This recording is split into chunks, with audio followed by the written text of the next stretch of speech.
Të nderuar zonja dhe zotrinj, ju përshëndesim.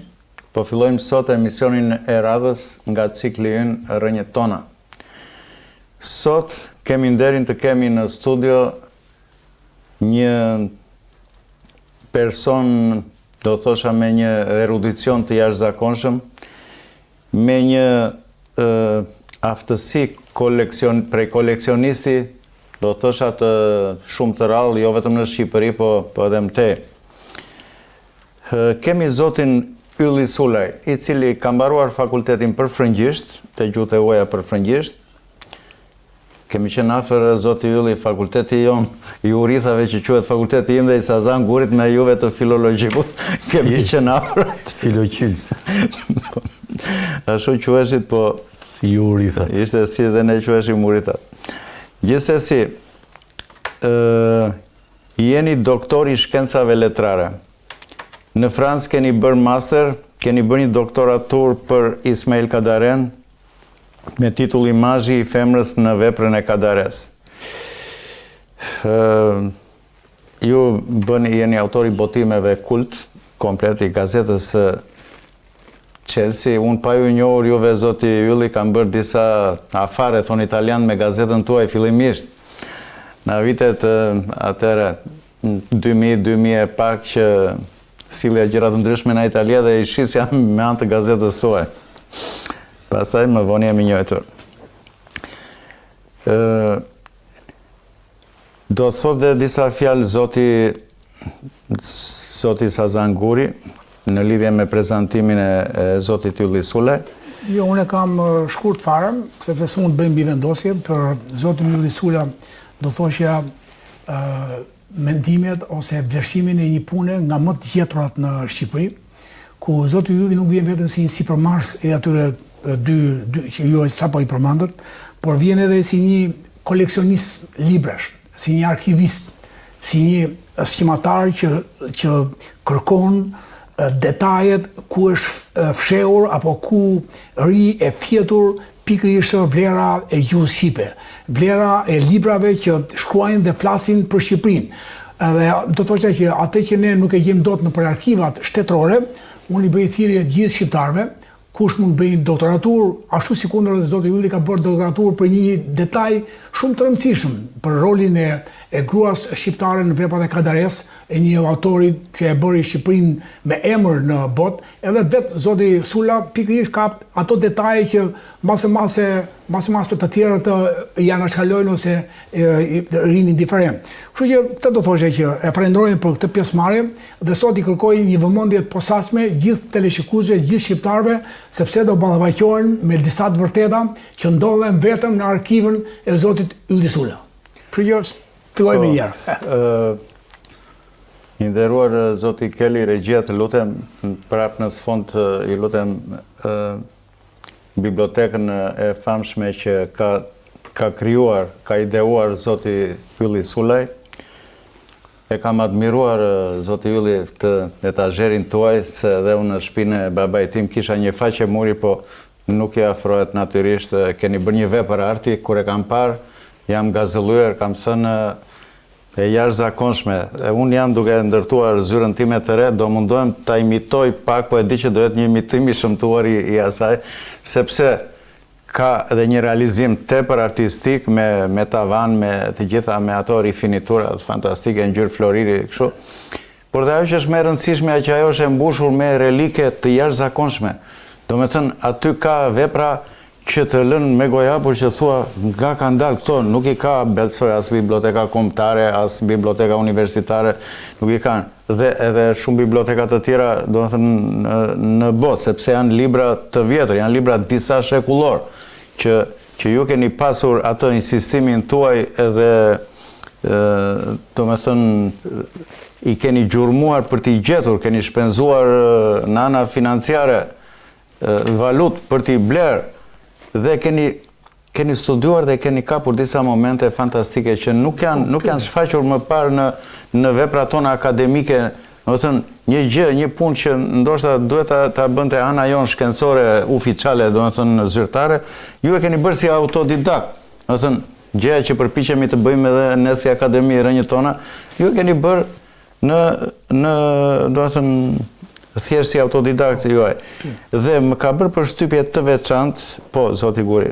Pak më vonë, një sekond, në vitin 1805, ku nuk ishin krijuar fare shtetet në Ballkan, as Serbia, as Greqia, as Shqipëria, të themi as Napoleon Bonaparte vendos që të kurorzohet perandor. Dhe në përputhje me ato, të themi, karakterin e tij, nuk denjoj të shkonte në Rom të kurorzohej na papa, po e thiri papën dhe hajde më kurorzo ti në Paris. Dhe papa natyrisht që shkoi në Paris që ta kurorzonte. Dhe aty shtypshkronja e madhe perandorake e Parisit ka shtypur një vepër me rreth 150 gjuhë, do me thënë lutje në 150 gjuhë të botës. Dhe për çudi në thonjza, ta quajmë çudi në thonjza, se për ne tre ndoshta nuk është çudi dhe për shumë njerëz që na ndjekin ne, 3 versione janë shqip. Do me thënë, kemi greqishten kalabreze, kemi greqishten siciliane, kemi dhe epiriotishten, që nuk e quajnë fare greqishte, e quajnë epiriotishte. Të 3 këto janë shqip, pra në 1805-ën. Po përse duhet të mbahen këto gjëra të fsheta, të themi, kur na nderojnë kaq shumë, kur janë paraqisin në vetë vlera kaq të mëdha, sepse është folur dhe në Kalabri, dhe në Sicili, dhe në gjithë Italinë, kam shëtitur unë në një pjesë të madhe që të katunde fshatra qytete që flasin shqip, por dhe ajo që është më rëndësishme, që e konfirmojnë dhe disa fjalor që janë latino-epiriot janë të gjithë latinisht shqip. Dhe kjo vërtetohet më mirë, se epiriot jemi dhe unë e Zotit Sazan Guri jemi epiriot, edhe flasim gjuhën që kanë folur për mira vite para arsit tanë. Fjala për ju i nderuar Zoti Ylli, si të ra në dorë ky libër, se edhe të na i citosh çik ato, domethënë çfarë janë shkruar në atë libër, se më duket një libër perl, aq më tepër që në 1805-ën, kur ne supozoj të s'kishim as alfabet, as shtet, as gjë, ai jep 3 versione, duke dhënë 150 gjuhë, 3 versione jepen në gjuhën shqipe. Para faleminderit për ftesën, dhe unë në përgjigje të kësaj ftese, duke qenë se ju më ngacmuat pikërisht për këtë libër në fillimisht, zgjodha që ta trajtoj si koncept edhe ku bën pjesë ky libër. Po. Që është njoja, pranimi, imponimi i gjuhës shqipe, edhe përpara se ne të kishim alfabet, edhe përpara se të kishim abetare. Edhe shtet. Edhe patjetër shtet. Po ne e dim që shteti gjithsesi erdhi dhe më vonë se sa alfabeti dhe abetarja. Gjuha shqipe, sa herë që shtrohej për zgjedhja për të përkthyer diçka në një numër të caktuar gjuhësh, ishte gjithmonë aty. Gjuha shqipe ishte e pranishme. Po. Dhe këto 4 botime që un kam sjell, flasin pikërisht për këtë. Nëse duam të filloj me këtë botimin që ju përmendët, historia është ajo që ju thatë, që me rastin e vizitës së papës për kurorzimin e Napoleonit në Paris në vitin 1805, vendoset që të bëhet një botim i veçantë. Dhe u mendua, si pamje është fantastik. Dhe u mendua, në të gjitha ato botimet, që nga shpikja, po them, e tipografisë nga Gutenbergu, dhe deri rreth fundit të shekullit të 19, botimi i librit konsiderohej një vepër arti. Dhe ka botime që unë kam në atë koleksionin tim që mund të jenë 500 vjeçar, 450 vjeçar, 400 vjeçar, 300 vjeçar, të cilët janë të ruajtur shumë më mirë se botimet për shembull e fundit të 1900-s, apo fatkeqësisht për ne botimet e viteve 20-30 në Shqipëri. ka botime shumë interesante në vitet 20-30 në Shqipëri, por cilësia e shtypit, cilësia e letrës dhe akoma më tepër cilësia e libërlidhjes është shumë e dobët, që i bën që t'i rezistojnë shumë keq kohës. Ky është një libër që po flasim, është një libër i cili ka 220 vjet. Edhe 220 vjet, po sepse libërlidhja e ruan librin, kjo pjesa këtu që kanë bërë këtë lyerje me ar, këta me qëllim që mos lënë gjurmë gishtat, mos të nxihet. Pra kjo e ruan edhe ruan një gjendje shumë të freskët. Por më tepër ky është një botim tepër luksoz, konsiderohet, pasi nuk është bërë me kopje masive, bëj vetëm me rastin e vizitës papës, dhe kopjet janë bërë vetëm dhurat për gjithë personalitetet të rëndësishme. Ky për shembull është kopja që ka qenë në bibliotekën e Dukës së Marlborough. Dhe prandaj ka dhe stemën e tij dhe ka këtë cilësi. Nëse kjo është për sa i përket cilësisë. Shqipoj me dy koka është? Po, sepse shqipoja me dy koka është e përdor gjerësisht nga shumë vende, nga shumë fisnik. Dhe historia pra është që vendoset të bëhet një gjë e tillë, një botim i tillë, special, i veçantë, pra, me rastin e vizitës papës, dhe ky botim konsiderohet si sfida më e madhe tipografike e derja e asaj kohe. Çfarë do thotë sfida tipografike?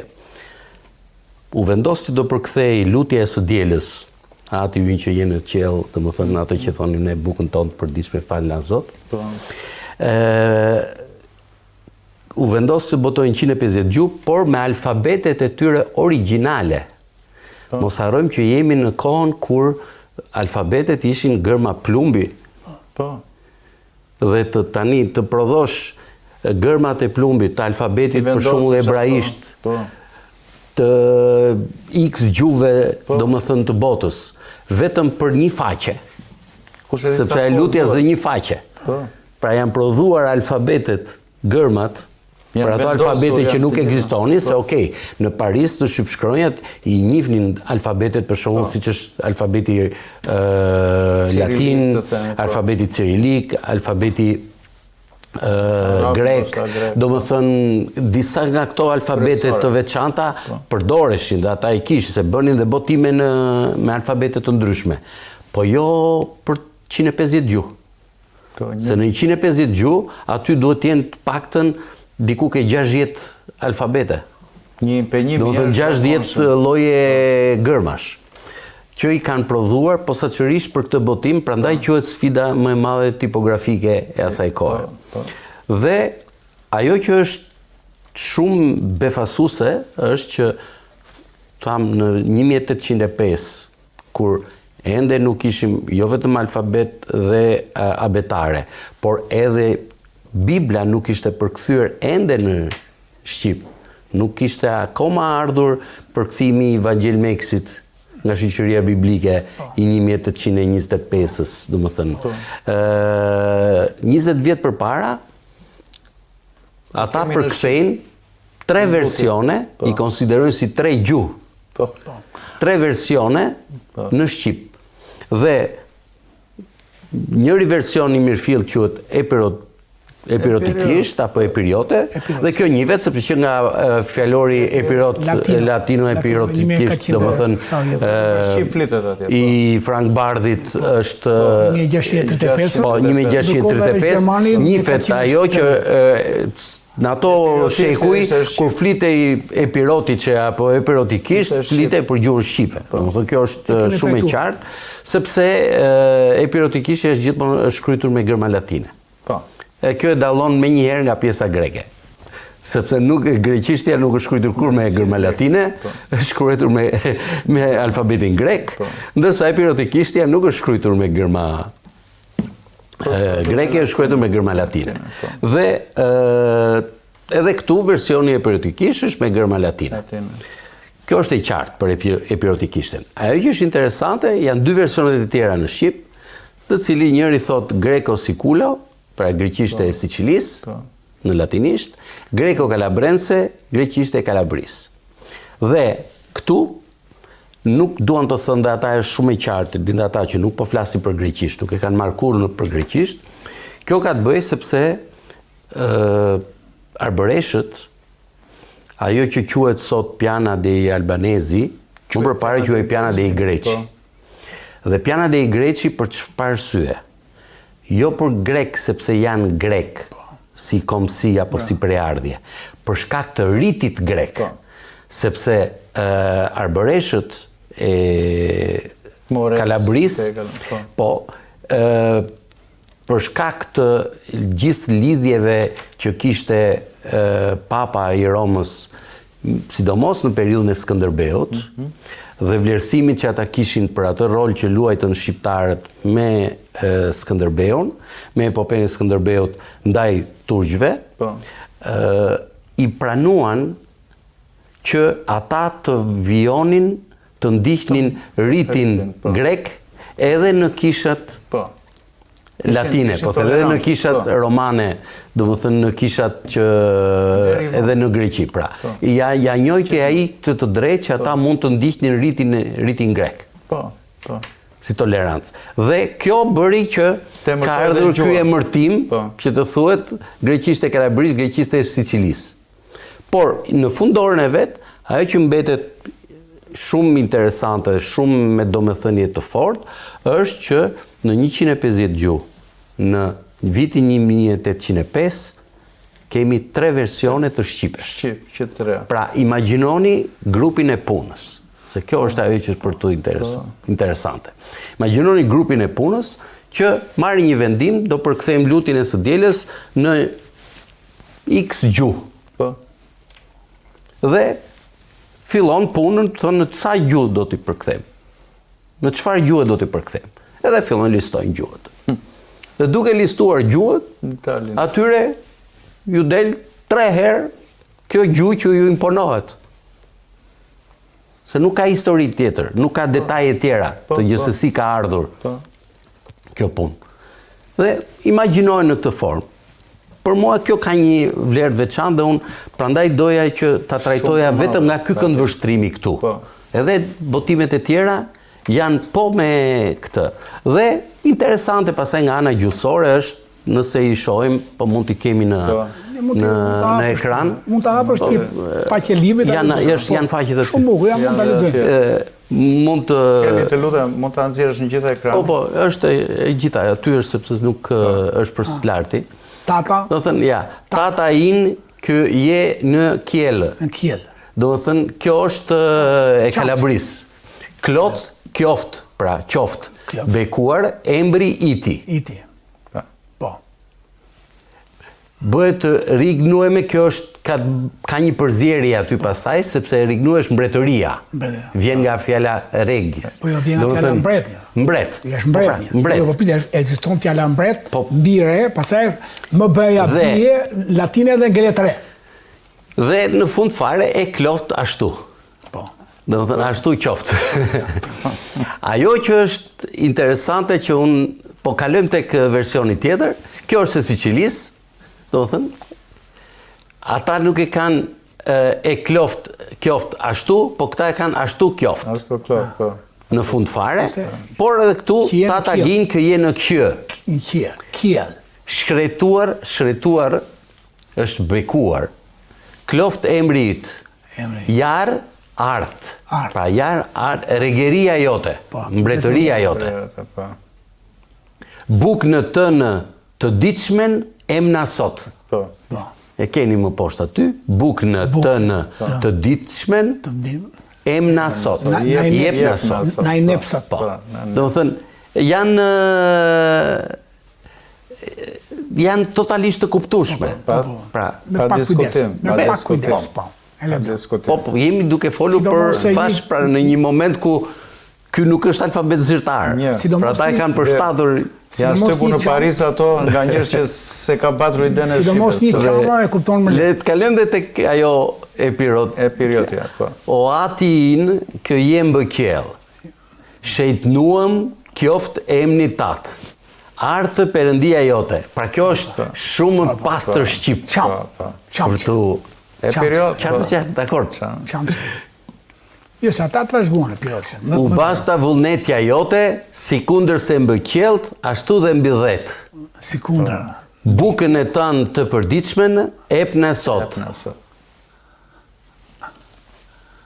E në ndjej në detet të rëtona. Po si kundër se Po si kundër se e ndejnë detërësit tanë, armiq tanë në këtë rast kjo këtu. E mos na lërnë ndërkeq. Po, më shumë. Kështu e kanë, edhe këtu ka përdor amen. Pra nuk thot ashtu qoftë, thot amen. Ka vënë në këtë version këtu. Po kjo shikoni se kjo është gjëja interesante shumë. Është që te ky versioni epirotikisht e jep nga është marrë nga doktrina e krishterë epirotike. Doktrina e krishterë e Pjetër Budit. E Pjetër Budi. E ka marrë nga Pjetër Budi këtë. Nga doktrina e krishterë e Pjetër Budit. Ndërsa, po që kthehet tek versionet e tjera, po që se kthehet ke një version tjetër, nga këto, po, në fund fare thot ex Laurentio Hervas. Tani, kjo është një histori shumë e bukur që është totalisht e panjohur. Laurentio Hervas është një jezuit spanjoll, Hervas i Panduro është emri i plot, që ka qenë gjuhtar, dhe në fund të shekullit 18, pra nga vitet 1788, përzihen këta nga Spanja, dhe ky shkon në Vatikan, dhe në Vatikan bëhet sekretar i kardinalit Gio Francesco Albani. Gio Francesco Albani është nipi i Giovan Francesco Albanit, që është Papa Clementi XI, dhe ky ishte po ashtu kardinal dhe ishte dekani i kolegjit të shenjtë në Vatikan. Pra një erudit shumë i njohur. Dhe ajo që ka mund si hipotezë kur bën lidhjen e datave dhe të ngjarjeve dhe të këtij fakti, pra këtu thuhet që ky përkthim, siç ai tjetri i takonte doktrinës krishterë të Pjetër Budit, këtu thuhet që është marrë nga Hervas i Panduro apo Lorenzo Hervas i Panduro. Tani ky Hervas i Panduro, si gjuhtar, unë i kam ndjekur botimet e tij, dhe ky në botimet e tij nuk ka folur për Shqipen përpara se të shkonte në Vatikan dhe të bëjë sekretari i Gio Francesco Albanit. Që probabiliteti shumë i lartë është që këtë punën e ekzistencës së kësaj gjuhe shqipe e ka zbuluar nga komunikimi me Gio Francesco Albani, kardinali Albani, nipin e Klementit XI. Dhe kjo është një fakt shumë interesant. Detaj dhe një histori që mendoj ka vlerë të hetohet më tutje, por përputhja e datave me veprimet dhe me ngjarjet që kanë ndodhur, që kanë rrjedhur nga i moment i komunikimit të këtyre, nuk le vend për shpjegim tjetër të paktë. Zoti Sula, para se të bëj zoti Bala pyetjen e dytë. A mund të bëj një plotësim, jo plotësim fal, nuk quhet plotësim. A mund të bëj një shtyrie më tej të asaj diturie që ju sapo i treguat gjithë shqiptarëve kudo që janë? Japim le. Po, faleminderit. U thaj që për shtypshkronjën Gothenburg, për të thënë shqiptarëve, marrni mend, shtypshkronja e parë mbas Gothenburgut, mund duket e pabesueshme, është në Obot të Shkodrës. Me njerë, pak vite më tej, me njerë u hap shtypshkronja e parë në Obot, fshati që është fshat sot, po që ka qenë qytetës e Drishtit e Shkodrës në kohë, është hapur në. Kjo lidhet edhe me këtë që... Ku kanë dalë të dokumenta? Po, këto i kemi. Duhet me i dokumentu. Po, tjetër, mos kemi rakë. Gjoj gjë që thuhet tu, është me përgjegjësi të lartë. Është e vërtetuar në mënyra të ndryshme disiplinore. Jo, sepse nëse është diçka që provohet, është e jashtëzakonshme si. Po, është e sigurt. I kam mund gjitha këto, po ne respektojmë më shumë të ftuarin, por kur bëjmë në emision zoti Balej ose unë të jem rolin e tuaj për shkakun, sigurisht që do vi i përgatitur siç jeni edhe ju. Po unë thjesht çoj më tej urat e diturisë. Kjo është ajo gjetja. Prandaj dhe kemi që si ka vënë sot Kela, regjisori, nuk i ka vënë iq mu errësirë, edhe shpreha tjetër është pakës dritë. A little bit light dhe get off my back darkness. Por nuk e ka vënë zoti. E merr si sugjerim ose vredhje zoti Kela. Dhe diçka tjetër, edhe e njëjta gjë ndodh me shqiptarët, ku armët shpikeshin në Francë, pa dalë në treg, e kishte gjetur Kuksiani armën. E përdorte Kuksiani pa dalë në tregun francez. Pra, shiko sa të shpejt jemi ne, jo për të imituar, por për të kapur terren. Me këto dy shembull, unë dua të them që mbuloj atë të parën që me vërtet, shupshkonja në Obot është një vepër që lindi ndër shqiptarët pikërisht në momentin që unë bëja njohur në gjithë Europën. Në çfarë viti Zazana? Ajo kjo është 1800. Armët që diku të kohën e Napoleonit. Armët që shupshkonja me njëherë mbas shupshkonjës e para dhe njëherë pra. E para mbas parat vjen Oboti. Atë që ju zoti Bale e përmendet, që si ishte apo si ishte shtet, duhet ja theksojmë të shqiptarëve. Po. Shteti i parë shqiptar në 2 mars 1444, që do të thotë nëndori i parë është 28 mars 1443, që bëri Skënderbeu, që vjen pas nesër nëndori i parë. Prandaj kemi 3 nëndore. Një nëndor i dytë është pavarësia, miku jot nga Vlora, Ismail Baj, i madhi Ismail Bej Qemali, që i bëi vërejtje dhe sugjerime gjithë tjerë që duan të migrojnë figura të mëdha shqiptare, të bëjnë kujdesi se do ballafaqohen me vepra penale. Dhe nëndoi 3 dihet që është kjo. Tani, pra, dua të them që shteti i parë shqiptar u pushtoveti atë edhe në 1912. U pushtoveti. Atë festoi në 1945, në 50-ën. Pra, me që u pushtove nuk është u zhduk rëndësia e shtetit, që është formuar në fillimisht një nokcion 28 nëndor të 43 dhe aman realisht u realizuar në 2 mars. Pra, po që për shtet, ne kemi formatuar shtetin, po më sëndëm për para shteti pari arbit 1990, që zoti Sula mund t'i ketë edhe me libra dokumentuara, po këto ne kemi me ajsa, kemi ka dikush që na furnizon me materiale nga Vatikani që i kemi kolekta akademisë tona. Për momenti kaqen, që mos ashu. Po doan e kishim muhabet me zoti Guri për vazhdon për në dy. Domethënë si shtet, domethënë dakord jam me atë, po ishim me atë 300 vjet ishim nën perandorinë osmane dhe në 1805 e kishim fjalën këtu që nuk ishte krijuar asnjë shtet në Ballkan.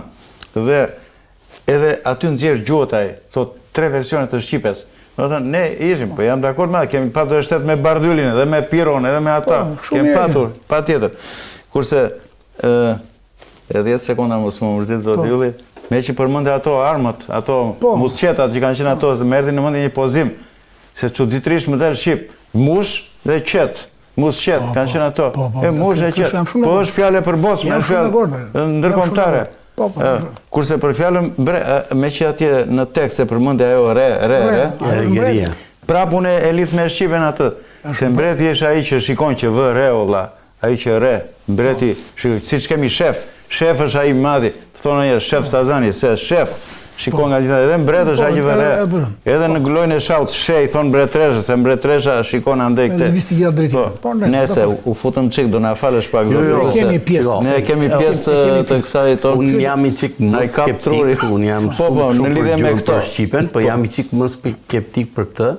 Për shkak sepse Shqipja duke pasur atë një rokshet ka shumë mundësira. Fillon edhe ka shumë mundësira. E hap interlojën e interpretimit shu dhe e bën të lehtë shumë. Po ja zoti me që shiko se kemi segmentet neve, do dalin segmentet. Shiko, ne themi prin, është ai që prin. Po princ i thot gjithë bota e ka fjalën prin. Po princ është ai që prin, po vetëm gjuha shqipe, pastaj priam, primo, prin e ka vetëm shqipja atë prin. Prinder. Kjo, ka në një mundësi të kundërshtohet si mendoni, sot ju? Me që jeni pak skeptik, do diskutojmë lirshëm të në studio. Principe, po në fjalorin etimologjik që kemi ne atë me 7 volume, thot, fjala princ rrjedh nga fjala latine princeps, E kupton domethënë. Vim në një të gjë, nga po princeps nga vjen, pra. Po është prija brenda, është prija brenda. Jo është brenda, nuk është brenda, është fillim. Ose ke foljen lag, që lag ato. Lag goj thon liçenit ata. Doan oj lag. Çfarë është? Një tokë lag, laguna është lagun. Po gjithë bota i thot laguna. Pas një se shpjegon dot, vetëm ne e shpjegojmë. Prandaj them këto nuk të lën pikë dyshimit paktën për logjikën e Zotit Gurit dhe timen, po besoj që s'na kundërshtoni Zot nuk thash që jam skeptik apo kundërshtues për këtë gjë. Ka dhe koincidenca, nuk ka ngelur ta them as unë, as ju, as sot, që Shqipja në të gjitha klasifikimet gjuhësore që bëhen, është e para, po. Është ato dy dekte vogla në rrënjët, në bazën e trungut, që është greqishtja dhe shqipja. Në gjithë pemën e gjuhëve indo-europiane, dihet kjo. Kështu që në momenti që është një gjuhë shumë e vjetër, detyrimisht që gjuhët që kanë ardhur më vonë, janë mbështetur. Kanë një mbështetje në këtë gjë, sepse ajo është një familje e gjuhëve indo-europiane që në fundit ka X elemente të njëjta. Po këtu është ruajtur versioni e fillestar, ndoshta sidomos në gegnisht, dhe që na bën një kështu. Atëre, po, shiko, një nipi Napoleon Bonapartit që biseduan pak në hall që parë, i quajtur Louis Lucien Bonaparte, i cili ka bërë dhe një artikull të zgjeruar që thos Shqipja në zonën e Otrantos. L'Albanese nelle terre di Otranto. Edhe ky fisnik, nipi Napoleon Bonapartit, ka qenë gjuhtar. Po. Dhe ka shumë botime si gjuhtar, artikuj, libra studimor, por unë këtu kam kam dhe atë artikullin në koleksionin tim për studimin e Shqipes, do më thënë në zonën por në trojet e Otrantos. Mendohet nga gjithë ato që ky ka shkruar, nënkuptohet që ky kishte pasur shumë herët që në fëmirin e vetë kontakte me gjuhën shqipe dhe mundet edhe kuptonte, duke që kuptonte, nuk mund të them që zotronte, po kuptonte dhe ndoshta fliste fjalë shqip. Kishte se e përmend në mes rreshtave, në ato kur ishte fëmijëri këtë dhe duket që është dikush që ishte familjar me gjuhën shqipe. Ka botuar në vazhdën gjithmonë të atij koncepti që unë thash që doja të ekspozoja këtu, që kur flitej për të përkthyer diçka në gjuhë të ndryshme, të gjithë e merrnin konsiderat Shqipen si të mirë qenë. Qoftë këtu kur flisim për 150 gjuhë që 3 versione ishin shqip, qoftë ky botimi tjetër i këtij princit Bonaparte, gjuhtarit, i cili ka botuar këtë libër, ku janë 70. Këtu është parabola e Farhelsit nga Ungjilli i Shën Mateut. Dhe këtu ai ka menduar, ka gjetur, ka listuar, ta përkthej këtë parabolë të Shën Mateut, pra të Farhelsit, në 72 gjuhë. Pra nga 150 kalojmë në 72. U seleksionuan vetëm në gjysmën finale të themi. Mbyllemi këtu dhe këtu përsëri ka përkthyer dhe i quhen epirotikisht. Por ajo që është interesante është se i ka ndarë me kapituj që do thot me grupe gjuhësh. Dhe këtë grupin, të cilin e hap pikërisht Shqipja, dhe pas Shqipes vjen greqishtja, në renditje, e hap Shqipja, ky ka quajtur gjuhë greko-latine trako-pelazge. Pra i ka futur 4 emërtime. Po, greko-latine trako-pelazge i fut në një familje ky, në një nën familje të gjuhëve indo-europiane. Dhe e hap me Shqipen. Dhe kjo duket që është një Shqipe nga ato shkrimet e këtij rezulton që ky ka njohur Dimitër Kamardën. Dhe mendohet që këtë përkthim e ka nga Kamarda. Arbëreshe domethënë. Po. Dhe thot gja ke doli ai që mbjell të mbjell. E tek mbjellte ai cafar Ramban udhës, e erdhën zojt e hëngrën. Dhe përfundon, është gjitha e pjesa e farhedhësit, domethënë të Shën Mateut, e gjitha. Dhe përfundimi është një fjalë shumë e bukur, që kjo, kush ka vesh për të dëgjuar, le të dëgjojë.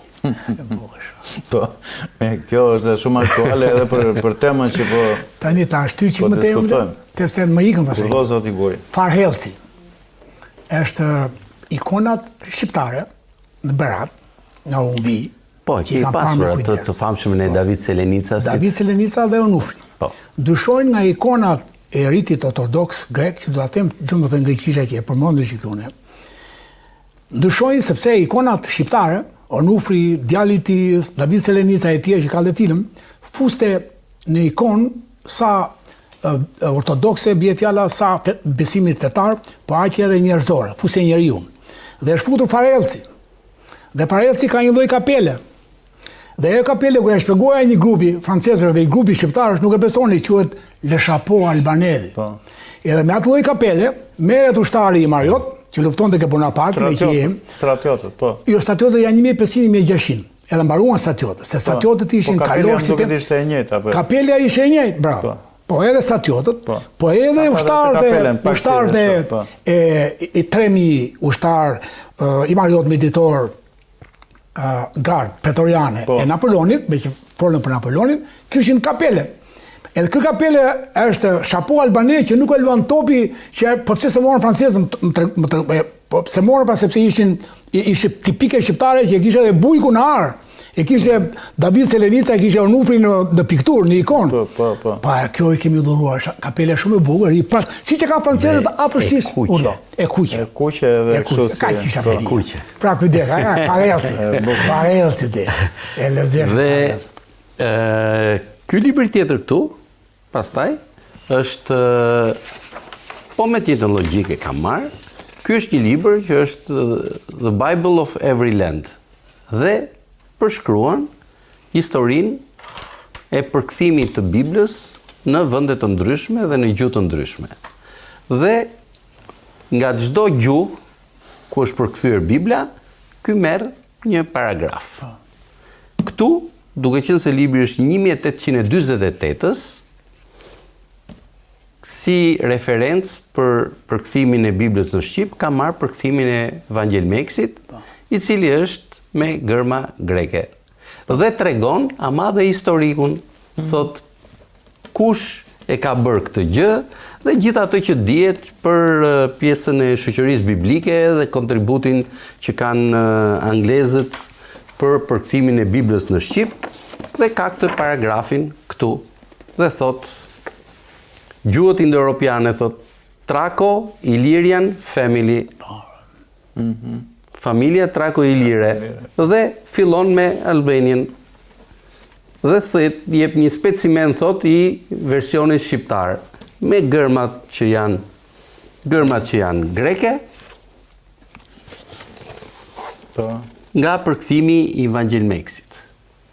Kjo është pjesa që e bën edhe Shqipen pjesë të historisë së përkthimit të Biblës në të rast, por përsëri vazhdojmë me të njëjtën logjik, pra, që sa herë që flasim për një përkthim të një diçkaje në gjuhë të ndryshme, edhe mjaft përpara se të kishim alfabetin, abetaren, shtetin si statju, Shqipja nuk shmanget, pra ju imponohet apo e kanë gjithmonë në listë.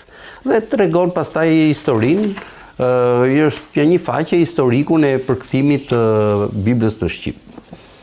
Edhe ky është pra një po në të njëjtën logjik.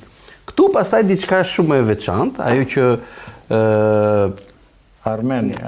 Po, këtu është diçka shumë e veçantë, se këtu vjojmë përsëri të ngushtohet numri i gjuhëve. Këtu qës finalet. Ky libër është botuar çdo për rreth një shekull e ca, për rreth 120 vite, çdo 10 deri 20 vjet botohej, është lutja e një shenjtori shumë të famshëm armen. Kjo lutje ka filluar të botohet është që nga viti 1810, në mos gaboj në versioni i parë, fillimisht është botuar në mos gaboj në dikuke 18 gjuhë, diçka e tillë, pastaj mbas 20 vjetësh në 24 gjuhë, mbas 20 vjetësh të tjera në 33 gjuhë, dhe derisa vim te ky versioni i vitit 1882, është botuar kjo lutje në 36 gjuhë, dhe mes këtyre 36 gjuhëve është dhe versioni shqip. Po ajo që është interesante është që në këtë rast quhet shqip, por quhet me një dallim dialektor, se thot Albano Gegice. Pra jemi tek gegnishtja. Po. Jemi paktën tek gegnishtja dhe unë besoj edhe rëfej e adhuroj ty o atë, edhe burr e shpirti shenjtë, një të qenet e pambamune edhe të padukune.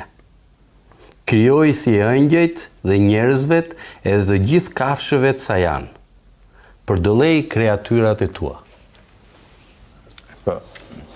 Edhe këtu jemi në një botim të veçantë, më rezulton që nuk është i njëjtur, ashtu siç edhe ky 1805-s nuk është i njëjtur, ndërsa këto dy të tjerët, për shembull, këto dy të tjerët janë botime që ka njerëz edhe që i njohin. Kjo i historia e përkthimit Biblës, edhe kjo e princit Bonaparte. Pyetja. Ku e keni gjetur këtë libra? Jo brenda territorit shqiptar apo jashtë? Jo. Unë të gjithë koleksionin që kam, po them 99%, 98% është gjetur jashtë Shqipëria. Po.